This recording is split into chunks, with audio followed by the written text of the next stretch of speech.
Alright, y'all, what's going on? Today, I am actually going the wrong way. I just thought about it. Whoops. But, that don't matter. I guess that gives me some extra time. But, today is leg day. It's going to consist of, obviously, the basics, calf raises, leg press, leg extensions, hamstring curls, maybe abductor work, some ab work at the end that you guys won't see. But exciting news today, getting back to RDLs. I'm super hyped about this. You guys don't even know. Nothing crazy today. I don't know if I'm going to show you guys or not. Probably won't show you because it's nothing crazy. But I get to do three sets of 6 on 135 to 155 on a barbell today. I'm hyped. So hyped, man. Like I'm exhilarated because I haven't been able to do these type of lifts in how long has it been? Like really actually be able to do RDLs in like 6-7 weeks ish. So I mean I did them probably like 3 weeks ago, and then I was just like, wow. No, it probably was 4 weeks. I don't know, for however long ago it was. But I haven't been able to really actually want to get back into them, or really get back into them in, super long. And now I'm excited to, because not only is RDL just a fun exercise in my opinion, it builds your spinal erectors, it builds your hamstrings, it builds your grip strength, it builds your core strength. I mean, you just have a bunch of pros of doing RDLs. Deadlifts is one thing, but if you want to get the less risky version of a deadlift, just do Romanian deadlifts. They're awesome. I love RDLs. They have to be one of my favorite lifts because they're just for one, they're more of a unique kind of fun, in my opinion, kind of lift. And also they're just overall a great hamstring back builder, in my opinion. Right, like you can do RDLs on a back or a leg day, right? And I know some people hit back and legs on the same day. So for those people who do that kind of split, I would hope you guys would hit RDLs those days, because they're such a perfect lift for that day. But I just do them leg days. But I'm just super hyped to get back into them. I'm gonna see, and then see how it feels today. But overall, I think cardio today is going to be basketball.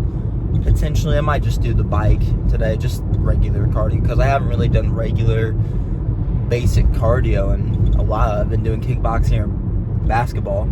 Every time I'm down in Huntington, I do the bike, because I have a cardio bike at my house. But whatever. But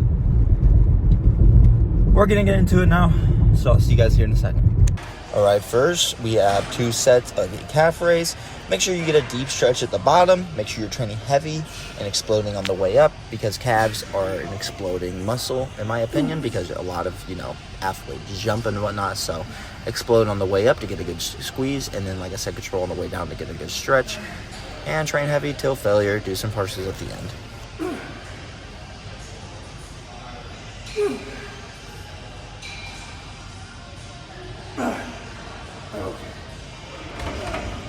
Now we're going to be doing one leg extensions. Make sure, like I said again, you're training heavy and hard when you do these.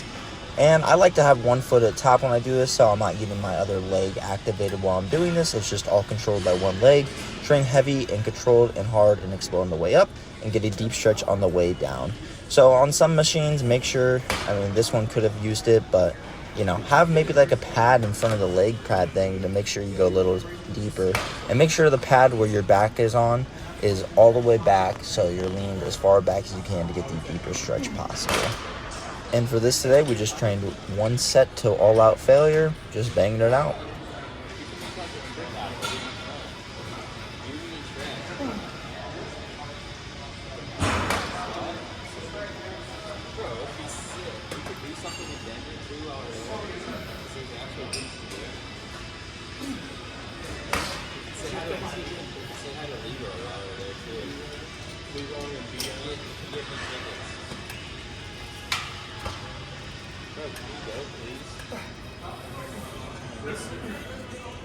said yes.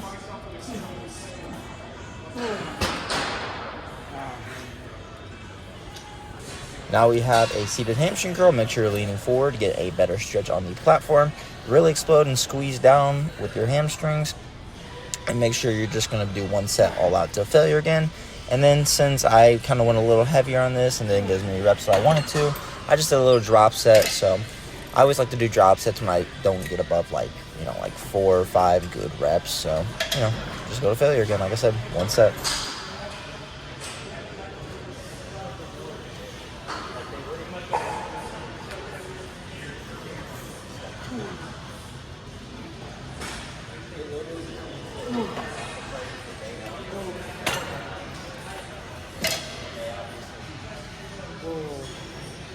Now we're going to be working on the adductors. We're just going to be doing one more set as well of this today. Really getting a deep stretch all the way on the back. So make sure you're trying to go as far back as you can comfortably to get the greatest stretch you can. And then make sure you explode so you get a deep squeeze. And then train heavy and hard with these. And obviously, you could do one leg. But if you can get a gym pin, if your gym allows that, or they have one, or you have one, totally use that. Because these machines typically are a lot easier than your typical normal leg machines.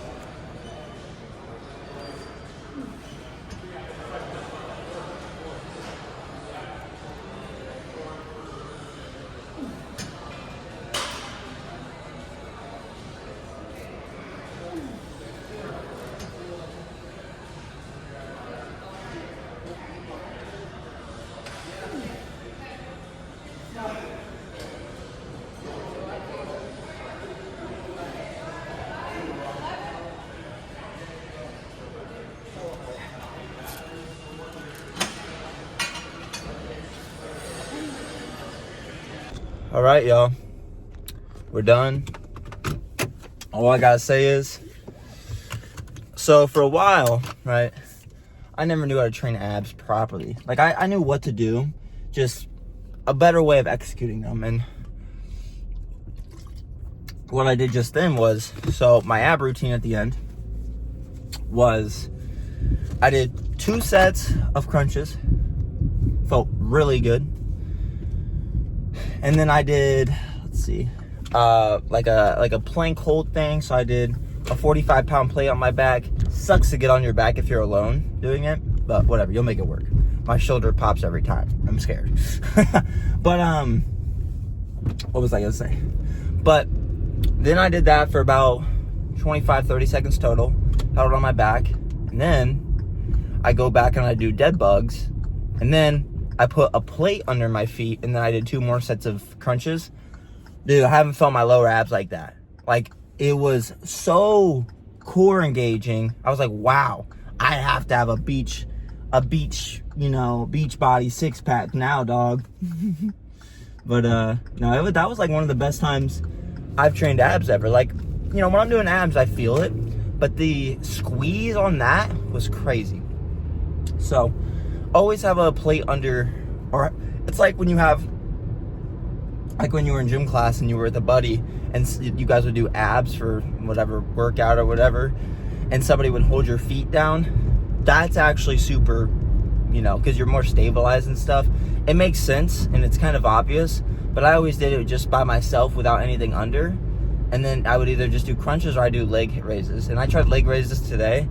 It felt a little weird on my back, but 135 felt really good today. Only, it wasn't even a bad thing, but it's normal because I haven't done it in a while, and it's 135 pounds, right?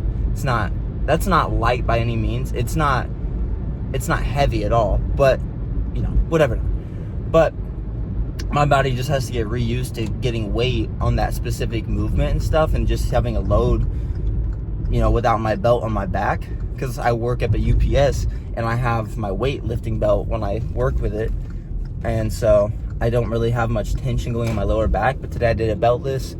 The only thing that was like bad, but it wasn't even bad, was just a little tenderness afterwards in my back.